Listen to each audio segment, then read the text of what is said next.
Olá, amigos do Centro Espírita Amor e Caridade. É um prazer estar aqui hoje novamente, nessa época de Natal, podendo fazer mais uma reflexão à luz da nossa querida e consoladora doutrina espírita. E mês de dezembro é um mês que toca a todos nós a imagem, não só a imagem, mas a mensagem de Jesus, ela fica muito mais próxima de nós. Poderia ser assim o ano todo, é bem verdade, mas fato é que em dezembro nós nos sentimos mais tocados por esse espírito de Natal.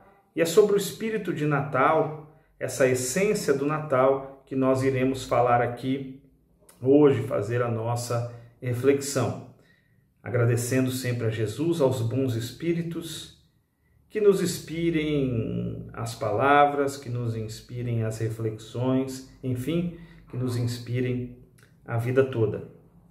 Então, meus amigos, quando nós falamos sobre o espírito do Natal, sobre todas essas questões que envolvem dezembro, nós não podemos nos esquecer do Evangelho no Lar. Eu gosto muito do Evangelho no Lar, porque muito mais do que um culto, quando nós falamos em culto, que nós utilizamos a palavra culto, a impressão que dá é de algo um pouco amarrado, um pouco fechado, que deve acontecer obrigatoriamente, quando na realidade o Evangelho no Lar, essa entrada do Espírito de Natal todas as semanas na nossa residência, no nosso lar, é uma oportunidade ímpar de nós reunirmos a família em torno de nobres ideais, que são as ideias de Jesus. É quando os nossos familiares, nós e os nossos familiares nos reunimos, falamos de Jesus, falamos de todas essas questões e ficamos cada vez mais unidos, sem contar que nós trabalhamos com a questão fluídica. Os bons espíritos, eles estão sempre deixando então um ambiente salutar por conta dos nossos pensamentos que estão sendo promovidos ali dentro de um ideal de fraternidade, de amor e de harmonia. Eu residi muito tempo na cidade de Bauru, na cidade de vocês, e hoje resido em Salvador. E quando residia em Bauru, realizava a prática do Evangelho no Lar com os meus filhos, e nós fazíamos no domingo, todo domingo à noite. E aquilo era um momento muito bacana, porque nós colocávamos também histórias em quadrinhos, e aí fica a dica. Fica a dica para você que tem filhos, procure no YouTube, procure na internet, histórias em quadrinhos que falam das lições de Jesus. Então, depois que você fizer ali o Evangelho no Lar, você pode colocar essas histórias, vai chamar a atenção da garotada, a criança muitas vezes não gosta, esses desenhos chamarão a atenção da garotada e vai ser uma oportunidade muito legal, muito bacana de vocês estarem juntos. Pois bem, meus amigos, quando nós realizávamos o Evangelho no Lar, nas noites de domingo, certo dia, o meu filho João Antônio, que hoje já está com 18 anos, na época ele devia ter uns 9, 10 anos, o João me disse: pai, por que nós, ao invés de teorizarmos, eu estou contextualizando, é claro, ele não utilizou essas palavras, por que nós, ao invés de apenas fazermos o Evangelho no Lar, nós não colocamos tudo aquilo que nós estudamos aqui em prática? E eu fiquei espantado com a linha de raciocínio do garoto e falou: mas o que seria colocar isso em prática? Resumindo aqui para a nossa palestra, o que seria deixar com que esse espírito do Natal invada o nosso lar? Ele disse: colocar em prática, pai. Por exemplo, nós poderíamos ir na Vila Vicentina fazer uma visita aos idosos.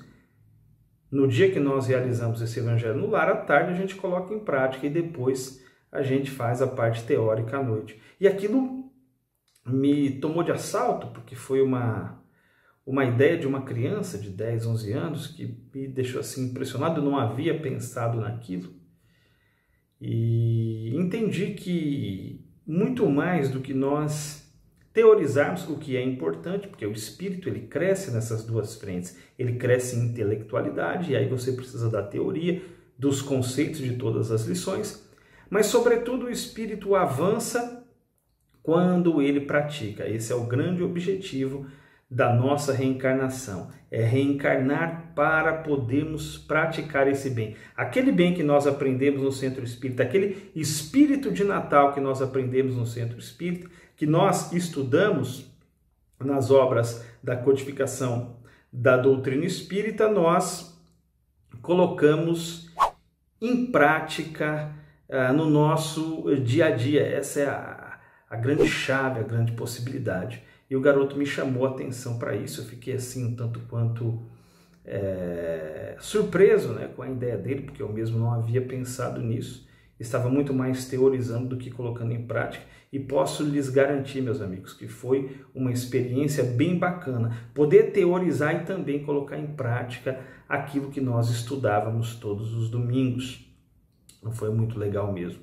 Partindo nessa mesma linha, eu me recordo que li um livro da nossa querida e já saudosa Sueli Caldas e Schubert, e vai ficar também a dica para vocês, para que vocês possam ler esse livro. Ele chama O Semeador de Estrelas. É um livro em que a Sueli Caldas e Schubert faz reflexões, traz histórias sobre a grande vida do médium Divaldo Pereira Franco. Aliás, Divaldo, eu que estou lá em Salvador, posso falar com propriedade. Divaldo é uma grande figura humana, muito mais do que médium, muito mais do que tribuno, do que orador espírita. Divaldo é um grande cidadão. Divaldo é aquele indivíduo que vive todos os dias, de janeiro a janeiro, esse espírito de Natal, porque pratica a caridade, que é a alma do espiritismo, constantemente. Divaldo é uma figura ímpar.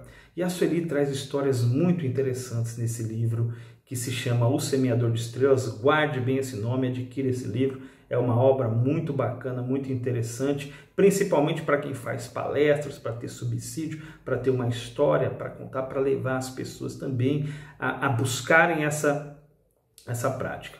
E conta a Sueli, nesse livro, que duas damas da sociedade russa, elas assistiam uma peça num local, era uma noite muito fria, e elas, quando saíram dessa peça, era uma ópera, quando elas saíram dessa peça, elas encontraram um pedinte, um homem que estava lá pedindo, estava passando muito frio, com muitas necessidades, e uma delas automaticamente, num gesto de generosidade, tira o seu casaco e vai vestir o mendigo, enquanto a outra para ela e fala: não faça isso, esse seu casaco, ele é muito caro e provavelmente esse rapaz não vai valorizar o seu casaco. A carruagem já está aí, ela nos pegará, nos levará para casa e nós mandaremos mantimentos, mandaremos cobertores, roupas para esse pobre homem. E ela concordou com a amiga, falou: não, a sua ideia é muito boa. E assim foi feito. Elas foram embora, chegaram no local em que estavam hospedadas, tomaram chá, bolachas, começaram a conversar e se esqueceram daquele homem que estava ali passando frio. No outro dia de manhã, quando elas acordaram e se lembraram de que o homem havia ficado a noite toda naquele frio, mandaram um funcionário levar as roupas e os cobertores onde elas estavam com o homem. E quando esse funcionário chegou lá com as roupas, com os cobertores, ele constatou que o homem já estava morto. Segundo a Sueli, Dr. Bezerra de Menezes, que contou essa história para Divaldo Pereira Franco, termina dizendo o seguinte ao médium: essa caridade é a caridade mais urgente e ela necessita ser feita no ato, no momento. Não dá para esperar para fazer essa caridade. Depois a gente vê como resolve o resto.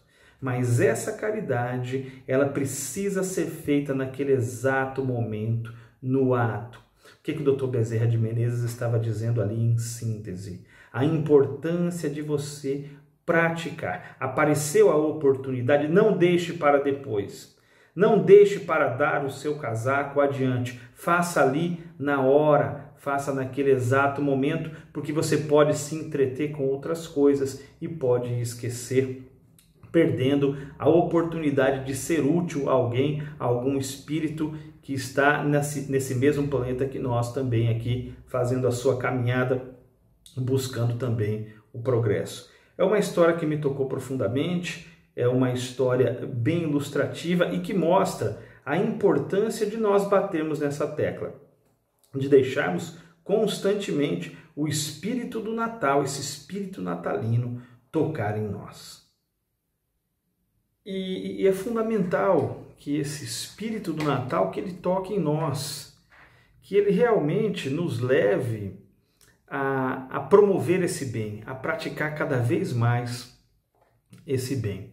Até porque o espírito do Natal, ele é a caridade. E a caridade, como Kardec bem define, é a alma do espiritismo. Quando Kardec traz essa bandeira fora da caridade, não há salvação, ele está trazendo uma ideia muito mais profunda do que nós podemos imaginar. A caridade vem a ser a alma do espiritismo. E a gente tem que deixar isso muito bem pontuado, porque há diferenças entre caridade e fazer o bem. As pessoas consideram que fazer a caridade é fazer algo esperando receber um benefício, esperando receber, por exemplo, como se diz lá na colônia Nosso Lar, um bônus hora, esperando receber um obrigado, um alô, um sinal de gratidão de alguém.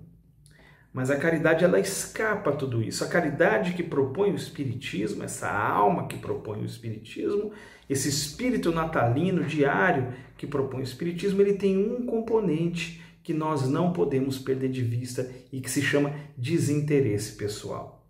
A caridade proposta pelo Espiritismo é a caridade desinteressada. Aliás, o desinteresse, vamos retificar isso.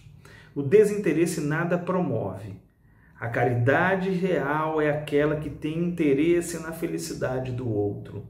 Ela não pensa em bônus, em benefício, em crédito para si, mas na felicidade, na alegria do outro. É aí que nós abrimos um campo e fazemos a diferença entre fazer o bem e entre caridade. Fazer o bem é uma coisa, fazer a caridade é outra. Vocês poderão dizer assim, puxa, mas você está dizendo que não é para fazer o bem? Não, é para fazer o bem.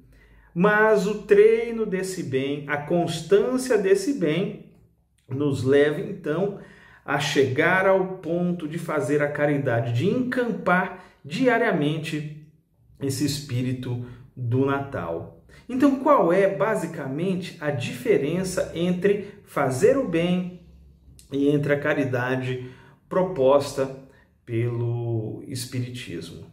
Ora, aquele indivíduo que das cestas básicas, ele está fazendo bem?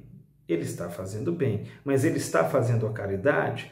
Não necessariamente. Porque se houver um interesse na sua intenção, ele está fazendo bem, mas ele não está fazendo a caridade. Então perceberam como a caridade é algo muito mais profundo que a doutrina espírita traz? Um indivíduo, por exemplo, em tempos de eleição, a gente está nesses tempos de eleição, agora 2022 vem, aquele indivíduo que pega lá uma determinada quantia e vai naquelas comunidades mais carentes e promove a distribuição de cestas básicas, toda aquela coisa, ele está fazendo bem? Ele está fazendo bem. Não é mal distribuir cestas básicas, ele está fazendo bem, mas ele está fazendo a caridade? Não, ele não está fazendo a caridade. E por que não? Porque há aí embutido o componente do interesse. Ele está interessado em alguma coisa. E a caridade, ela não oculta isso. Vocês poderão dizer o seguinte, mas todos nós esperamos alguma coisa em troca. Todos nós esperamos gratidão, todos nós esperamos que reconheçam os nossos feitos. Sim, de fato, a esmagadora maioria de nós esperamos isso. Mas nós estamos aqui para treinar a realizar essa caridade desinteressada. É de tanto fazer o bem, é treinando fazer o bem constantemente que esse comportamento será natural nosso. E alguma pessoa nos agradecerá, puxa vida, Wellington, muito obrigado, você me ajudou naquele determinado momento, e chegará um momento que eu diria assim, eu te ajudei? E a pessoa, aquele dia, assim, você foi útil para mim, você me ajudou e eu nem vou lembrar. Por que eu não vou lembrar? Porque isso faz parte do meu comportamento. Naturalmente eu ajo assim. E aí será para mim, para eu, Wellington Espírito, uma libertação muito grande. Por quê? Porque eu não vou ficar esperando gratidão. porque eu não vou ficar esperando reconhecimento, porque eu não vou ficar esperando que as pessoas estejam ali todo momento falando obrigado para mim, porque isso nos faz sofrer. Então olha que interessante quando Allan Kardec trabalha essa questão, fora da caridade não há salvação, ele está falando justamente isso. Fora da caridade você sofre, fora da caridade você sofre. Quantas pessoas sofrem esperando gratidão?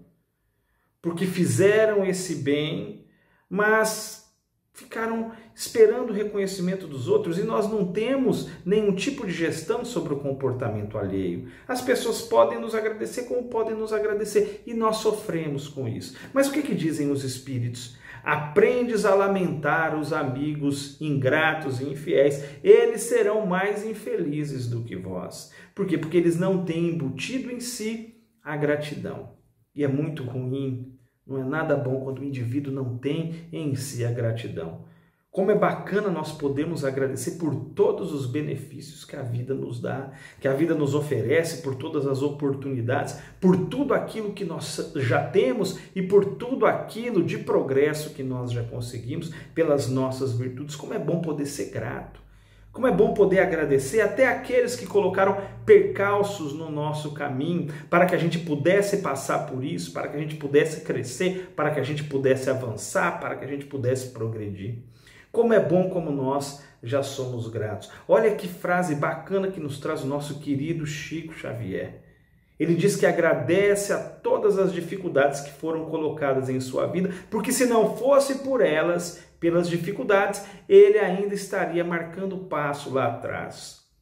Quanto nós crescemos nas dificuldades. Então veja quanta grandiosidade há no espírito que já sabe agradecer isso, no espírito que já consegue ter em si essa gratidão embutida. Eis aí a salvação proposta por Kardec nessa caridade. Não é a salvação no sentido literal, porque nenhum de nós está perdido. Criados por Deus, simples e ignorantes, iremos caminhando, aprendendo, caindo, tropeçando, levantando, desenvolvendo inteligência, desenvolvendo a bondade, esse senso moral que Kardec chama. Então assim nós vamos progredindo cada vez mais. Mas é interessante essa proposta de Kardec na caridade. A caridade como esse grande espírito de Natal. A caridade como a alma do espiritismo. E aí vem Kardec e nos traz, já que nós estamos em dezembro, e nos traz um modelo.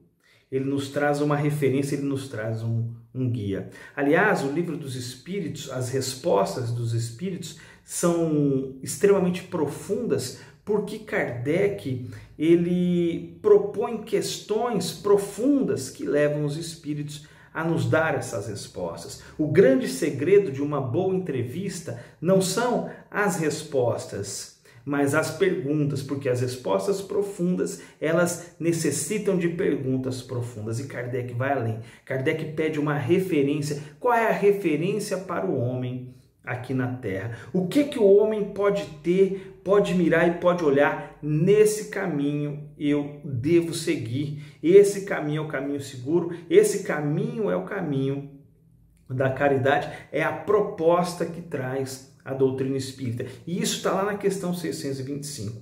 Kardec pergunta o modelo. Qual é o modelo? Qual é o guia? Em quem nós podemos mirar? Olha só, meus amigos, eu que sou um apaixonado por futebol, nasci em 1975, acompanhei a década de 80, os anos de ouro aí do futebol brasileiro. Em quem eu me mirava? Eu mirava em Zico. Queria bater falta igual o Zico. Qualquer campo que você vá atuar, que você goste, você vai se mirar em alguém. Você vai buscar uma referência, um exemplo que você deve seguir. Então Kardec vai nessa linha, ele pergunta na questão 625 qual é o modelo, qual é o tipo mais perfeito que já passou aqui pela Terra para que o homem possa se mirar, para que o homem possa seguir. E os Espíritos dão uma resposta curta. Aí depois vem até um comentário de Kardec. Eles dizem simplesmente Jesus. aquele que nós comemoramos o aniversário esse mês de dezembro, aquele que nós estamos falando aqui do espírito natalino, eles dizem Jesus. E aí Kardec vem falando que Jesus é o modelo, Jesus é aquilo que o homem pode aspirar de perfeição moral aqui na Terra. Não se pode perder de vista Jesus, os seus exemplos, porque ele colocou em prática tudo isso. Jesus foi, conforme define o Espiritismo, a caridade em essência, o tipo mais perfeito que o homem pode aspirar aqui na Terra. Então, Kardec, ele, em toda a sua obra, ele vai construindo esse link, essa relação. Kardec tem uma rigorosidade lógica impressionante. Kardec, ele não derrapa. Se ele fala que a caridade ela é a alma do Espiritismo, se Jesus é o homem mais perfeito, é o tipo mais perfeito que passou aqui pela Terra, se Jesus ele tem a diferença da prática, como nós falamos lá no início da nossa explanação da prática, a importância de sair do campo da teoria e colocar no campo da prática, Kardec então fica preocupado em fazer esses links, essas referências, para trazer de fato essa questão lógica muito à tona. Então, ele vai para a questão 886. Reparem, na questão 625, os espíritos já disseram que Jesus é o modelo de perfeição moral que o homem pode aspirar aqui na Terra. Então, o homem aqui na Terra, o homem consegue avançar aqui na Terra, chegar naquele último estágio, quando ele atinge esse modelo de perfeição moral que é Jesus. E por quê? Porque Jesus, a essência de Jesus, estava na prática, na realização dessa caridade desinteressada. E aí Kardec vai lá para a questão 886, ele vai, claro, desenvolvendo a obra junto com os espíritos, mas lá na questão 886, gravem bem esse número. Questão 886, depois vocês vão lá estudar, vão checar. Na questão 886, Kardec faz a seguinte pergunta: se a caridade é a alma do Espiritismo, se esse espírito de Natal é a alma do Espiritismo, tem Jesus como a referência, o que vem a ser, portanto, a caridade conforme entendida por Jesus? Olha, meus amigos, que beleza! Kardec nivela a questão moral lá em cima. O sarrafo moral de Kardec é alto. Ele não pergunta o que é a caridade conforme entendia Sócrates, conforme entendia Platão, conforme entendia qualquer outro espírito grandioso. Já que nós temos Jesus como a grande referência, eu quero saber o que essa grande referência, o que esse espírito chamado Jesus entendia por caridade. Ora, se nós temos que buscar Jesus como referência, se a caridade é a alma do Espiritismo, se nós devemos encampar esse espírito de Natal a todos os dias, como esse espírito entendia a caridade? E eu vou passar uma sigla para vocês que eu tenho certeza que vocês não se esquecerão. Os espíritos respondem para Kardec BIP. Gravem bem. B de bola, I de igreja e P de papel. BIP.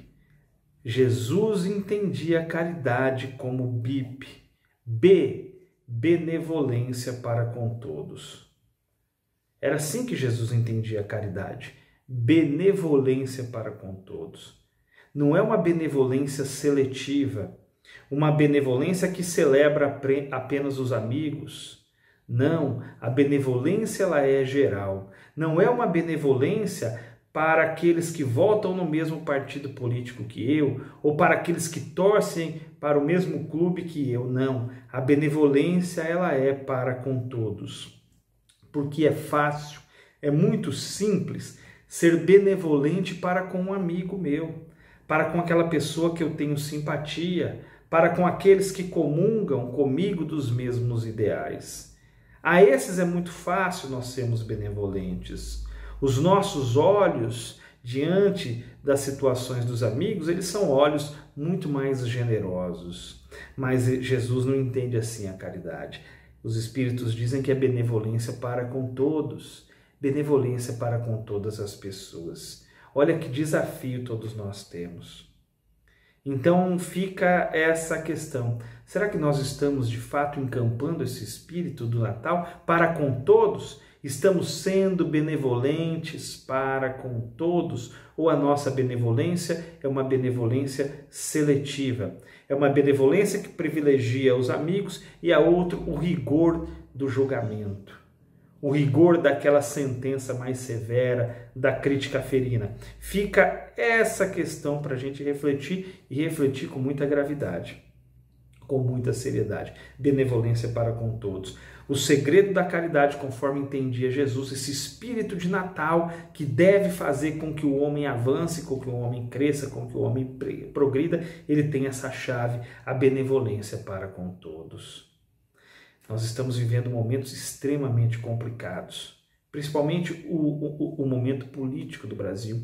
E é um momento em que as paixões ficam exacerbadas. E as paixões exacerbadas, elas fazem com que nós percamos a mão.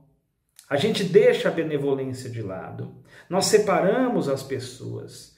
Nós criamos um clima de segregação, você para cá, você para lá. Eu sou virtuoso, vou para cá, você vai para lá. Nós revivemos, de certa maneira, o inferno do catolicismo. Os bons, é claro, os bons são sempre aqueles que estão comigo, para o céu. Os maus, para o inferno. Olha como nós vamos, de maneira atávica, reproduzindo todos aqueles pontos que a doutrina espírita já mostrou que não existem, porque todos nós somos espíritos em progresso. Benevolência para com todos. BIP. Agora vamos para o E.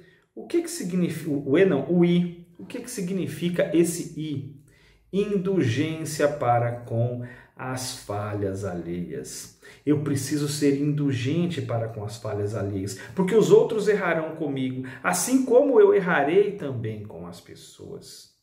Eu errarei com todos. Por quê? Porque sou um espírito que estou no planeta Terra, estou ainda me desenvolvendo, estou desenvolvendo o senso moral, estou desenvolvendo o senso intelectual. Então é preciso ter essa indulgência. A indulgência, ela é esse olhar mais leve diante das imperfeições. A indulgência é esse olhar com um pouco mais de tranquilidade diante do erro alheio e do nosso erro também, por que não? Por que não nos colocarmos juntos disso? Porque precisamos ser indulgentes para conosco. Não estou dizendo para passarmos a mão na cabeça, porque nós precisamos sim fazer autocrítica, mas eu estou dizendo para termos um olhar um pouco mais leve. Um olhar nesse horizonte, nessa perspectiva de imortalidade da alma, que todos nós devemos ter, porque somos espíritos imortais. O que não significa acomodação. O que não significa acomodação. Mas indulgência é fundamental se nós quisermos viver bem aqui, bem com nós mesmos, bem resolvidos conosco e também bem com os nossos semelhantes. Eis aí o segredo do espírito do Natal, indulgência para com as falhas alheias. E por fim, já falamos do B, benevolência para com todos, já falamos do I, indulgência para com as falhas alheias. Agora nós falamos de algo que Jesus não praticou. Perdão das ofensas. Vocês dirão o seguinte, mas como Jesus não praticou o perdão? Jesus não perdoou ninguém. Jesus era um espírito que estava acima do perdão. Perdão das ofensas, Jesus não se ofendia. Jesus já havia passado por essa fase de suscetibilidades. E muitas vezes nós nos ofendemos por pouca coisa.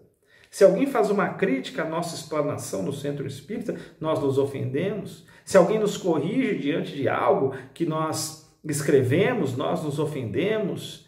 Nós forçamos, constrangemos constantemente as pessoas a irem nos pedir perdão. Quando Jesus não perdoou ninguém. Num momento extremamente importante da existência de Jesus, ele não perdoou. Ao contrário, ele foi benevolente para com todos, para com aqueles que não gostavam dele. Ele fez muito mais do que perdoar. Ele intercedeu pelos seus algozes. Pai, perdoa, porque eles não sabem o que fazem. Então Jesus passou longe desse perdão. Esse P aqui, ele é para nós. Para nós.